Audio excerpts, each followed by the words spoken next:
โต๊ะหมู่บูชาขอเชิญ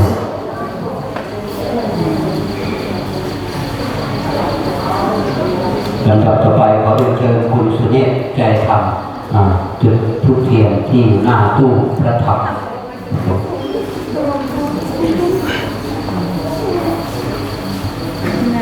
สวิตกดสวิตสีใจธรรมจุดธูปที่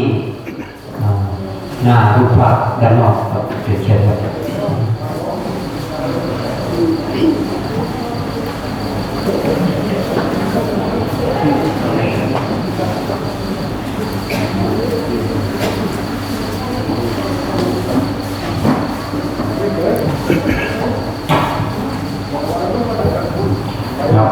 บูชาพระรัตนตรัยแล้วก็ขอสิ่งนะครับ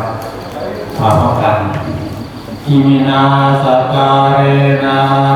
ตังพุทธังอภิปูชยามาอิมินาสการเรนะ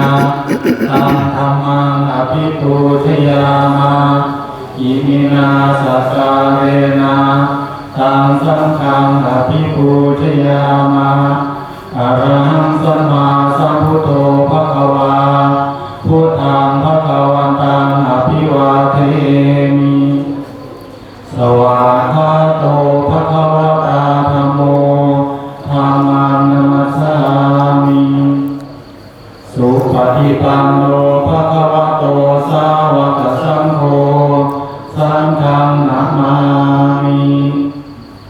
มะยังพันเตวิสุงวิสุราคณทายาอิสรเนนะสหปัญจศีลานิยาจามาพุทธิยัมปิมะยังพันเตวิสุงวิสุราคณทายาอิสรเนนะสหปัญจศีลานิยาจามาตติยัมปิมะยังพันเตวิสุงวิสุราคณทายา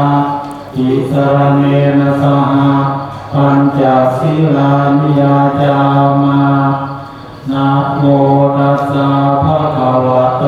อะระหะโตสัมมาสัมพุทธัสสะนะโมตัสสะภะคะวะโตอะระหะโตสัมมาสัมพุทธัสสะนะโมตัสสะภะคะวะโตอะระหะโตสัมมาสัมพุทธัสสะ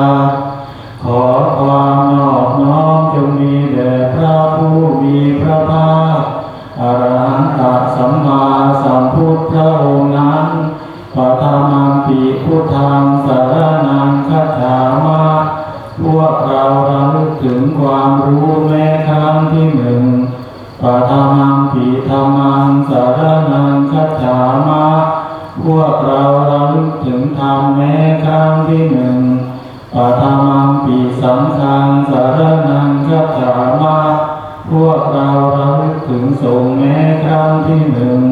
ทุติยัมปิพุทธังสรณังคัจฉามาพวกเราระลึกถึงครั้งที่สองทุติยัมปิธัมมังสรณังคัจฉามาพวกเราระลึกถึงธรรมแม้ครั้งที่สองทุติยัมปิสังฆังสรณังคัจฉามาพวกเราระลึกถึงสงฆ์แม้ครั้งที่สองตติยัมปิพุทธังสรณังคัจฉามาพวกเราระลึกถึงธรรมแม้ครั้งที่สามตติยัมปิสังฆังสรณังคัจฉามาพวกเราระลึกถึงสงฆ์แม้ครั้งที่สามปานาติปาตา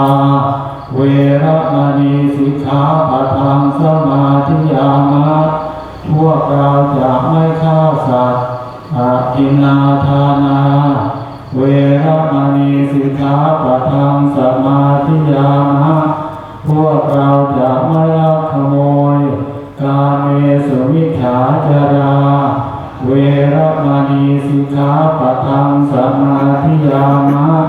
พวกเราจะไม่ภรรยามุสาวาทา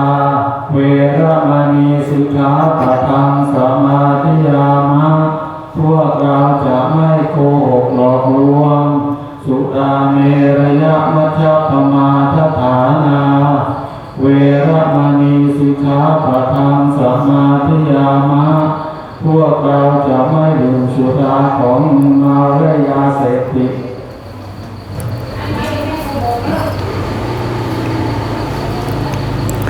ภิมานิปัญจสิกขาปทานิ